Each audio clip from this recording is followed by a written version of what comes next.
Oke, untuk yang pertama itu ada SWOT analisis Tech Vision. Yang pertama itu ada strength. Tech Vision memiliki portofolio produk yang lengkap di segmen premium dan menengah, sehingga mampu menjangkau berbagai lapisan konsumen. Hal ini memberikan fleksibilitas dalam strategi pemasaran dan penetapan harga. Selain itu, perusahaan didukung oleh inovasi teknologi yang cukup kompetitif, terutama pada fitur kamera, performa, dan daya tahan baterai, sehingga dapat bersaing dengan merek besar kompetitornya. Di segmen menengah, Tech Vision juga memiliki keunggulan dalam menawarkan konsep value for money yang sangat diminati pasar Indonesia. Yang kedua itu ada weakness. Kelemahan utama Tech Vision terletak pada jaringan layanan service center yang belum merata, sehingga dapat mengurangi kepercayaan konsumen. Selain itu, tingkat brand awareness masih kalah dibandingkan kompetitor yang sudah memiliki loyalitas pelanggan yang kuat. Skala produksi dan distribusi yang lebih kecil dibandingkan kompetitor juga menjadi kendala karena dapat mempengaruhi biaya produksi dan ketersediaan produk di pasar. Yang ketiga ada opportunities. Tech Vision memiliki peluang besar dari berkembangnya teknologi 5G di Indonesia yang mendorong konsumen untuk melakukan upgrade perangkat. Selain itu, meningkatnya aktivitas digital seperti content creator, gaming, dan streaming menciptakan permintaan tinggi terhadap smartphone dengan performa dan kamera yang baik. Pasar smartphone kelas menengah yang terus tumbuh serta perkembangan e-commerce juga menjadi peluang besar untuk memperluas distribusi secara lebih efisien. Keempat, ada threat.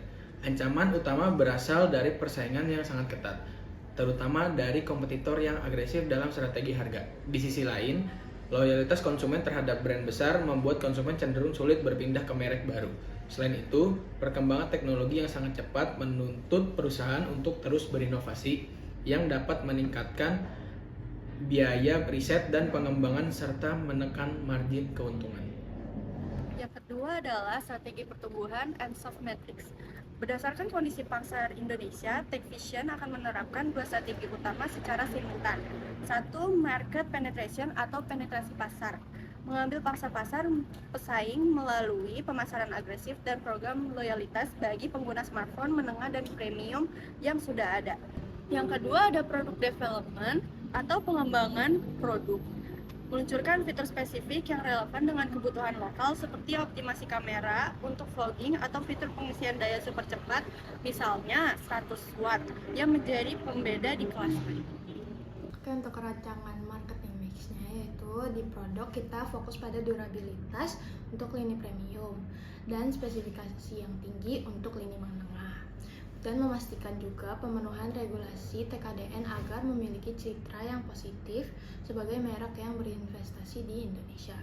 Lalu yang kedua adalah price, itu menggunakan penetration pricing dan psychological pricing untuk menarik minat beli di awal.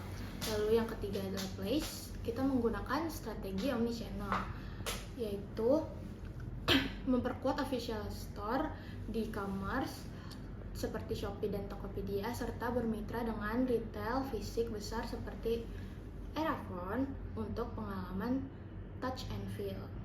Untuk yang terakhir, promotion, yaitu awareness. Yang pertama, kita menggunakan iklan yang visual seperti TikTok Ads dan Instagram Ads. Lalu yang kedua, interest, adalah kita berkolaborasi dengan tech reviewers untuk membangun kredibilitas. Lalu yang ketiga adalah promo pre-order dengan bonus bundling yang menarik seperti TWS atau Smart Band. Lalu yang terakhir, action, kita mempermudah transaksi dengan opsi cicilan 0% dan garansi ganti unit baru. Oke, jadi yang keempat itu pengukuran keberhasilan atau marketing ROI. Marketing ROI adalah metrik keuangan berbentuk persentase yang digunakan untuk mengukur efisiensi, keuntungan atau balik modal dari suatu investasi dibandingkan dengan biaya yang dikeluarkan. Rumusnya adalah revenue dikurang biaya dibagi biaya dikali 100%. Nah, di Tech Vision sendiri menggunakan formula KPI. Pertama ada customer acquisition cost, biaya yang dikeluarkan untuk mendapatkan satu pembeli baru. Ada conversion rate, persentase calon pembeli yang melakukan transaksi setelah terpapar promosi. Ada customer lifetime value, potensi keuntungan jangka panjang dari satu pelanggan. Terus yang terakhir ada market share growth, persentase kenaikan volume penjualan Tech Vision dibandingkan total penjualan smartphone nasional.